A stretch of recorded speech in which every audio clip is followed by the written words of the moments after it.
Welcome. My name is Donald Sull. I'm a professor at London Business School.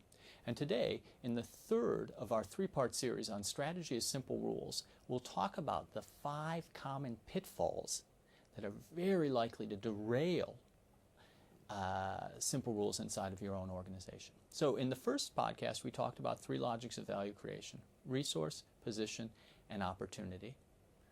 In the second podcast, we talked about how the opportunity approach, seizing opportunities in an uncertain market, can be translated into action in organizations through simple rules. And in this podcast, we're really going to dig into what are some of the ways those simple rules go bad in real live organizations so that you can avoid it. So the first pitfall is that the simple rules are too broad. They cover everything in an organization. So a lot of organizations think of simple rules in terms of their corporate values, that we do things with integrity and that we're nice to our suppliers. Those are good things. It's hard to argue the opposite. We do things without integrity. We're really crummy to our customers. But they're not simple rules for a very clear reason. They don't apply to a single process. They apply to everything that an organization does. Okay? It's not to say they're unimportant. It's just not what we're talking about. When we talk about simple rules, they're always and everywhere linked to a single process that everyone can identify. New product development, acquisition, brainstorming, whatever, but you know the process. The second deadly pitfall of simple rules is that they're too detailed. Okay, now recall, the best simple rules are 5 to 7. Now, there was an investment bank that decided they wanted to propagate some simple rules to help their investment bankers do better. This booklet, it was ultimately published as a booklet, had hundreds of rules that the investment bankers should follow, organized into chapters like personal hygiene, appropriate conversation, bathroom hygiene, don't ask, and including such specific rules as all shirts should be long-sleeved and made of an opaque fabric. So if you were thinking about that fishnet vest shirt, it's just flat out at this particular investment bank. But the punchline there is these are not appropriate simple rules because they're far too detailed. There were hundreds of them, right? At which point they become overwhelming and do not guide action in the way that we have in mind. The third way that simple rules can go bad is if they're too vague. Now by vague, this means, yes, they are focused on a single process. It's not that they're too broad, but within that process, they provide very little concrete guidance to people who are trying to make decisions, trying to seize opportunities. An example I'd like to give is 2 Russian investment banks, both of which were in Russia in the early 90s, both of them facing a deluge of opportunities and trying to sort among those opportunities. Both of them used simple rules of a sort. In one case, they were very vague. We should pursue big companies, companies that can create value. We don't deal with crooks. The problem was these things were so vague that the investment professionals couldn't decide which opportunities were good and which weren't. Now another investment bank, same time, same place in Russia, also used simple rules, but were much more concrete.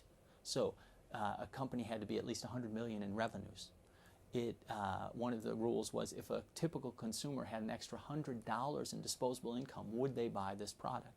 And a third rule was that we would only work with companies where the managers know criminals but are not themselves criminals. The rationale being in Russia at that point in time, it was difficult to deal with somebody who had never met a criminal, but you didn't want to deal with criminals themselves. It's not that these rules are good or bad in and of themselves. Turns out they did quite well. But the point is that they are concrete. People looking at that set of rules and facing a deluge of opportunities could make some decisions based on those in a way that the more vague rules offered very little guidance. A fourth pitfall common to trying to implement strategy as simple rules is having rules that are too mindless. So in most organizations, in many processes, you'll have simple rules that people implicitly follow. The problem is they'll have just evolved without any thought. So in one large IT company in the US, they were looking at their partnering process and trying to articulate the implicit simple rules they were following. And after an exercise where they tried to make these crisper, they realized that there were 2 rules they were following. One, that they only worked with companies that they could dominate and control. And 2, all of the companies they partnered with were ones that were not as good as they once had been. Now, as it turns out, these are not great rules. But the reason they had come to this set of rules is because they had never paused to make them explicit, to examine them and think if they really made sense. So the best simple rules are explicit rather than just being mindlessly stumbled upon. And the fifth pitfall is letting the simple rules go beyond their sell-by date, that they're too old. Now, it turns out simple rules typically will have a half-life, maybe 5-7 years, something like this. And then the world changes and they're no longer appropriate.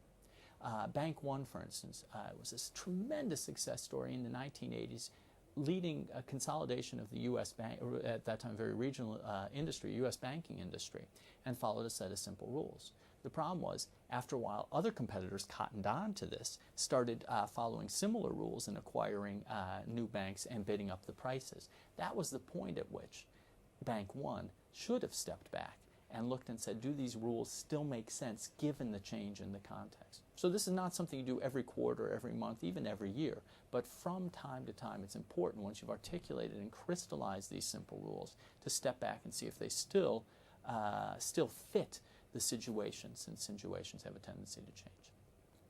So just to recap the podcast series as a whole, we talked about opportunity as a pursuit as a way to create value, simple rules as a way to strike a balance between too much structure and chaos, to articulate the strategy throughout the organization and to make explicit what might otherwise be implicit and maybe mindless.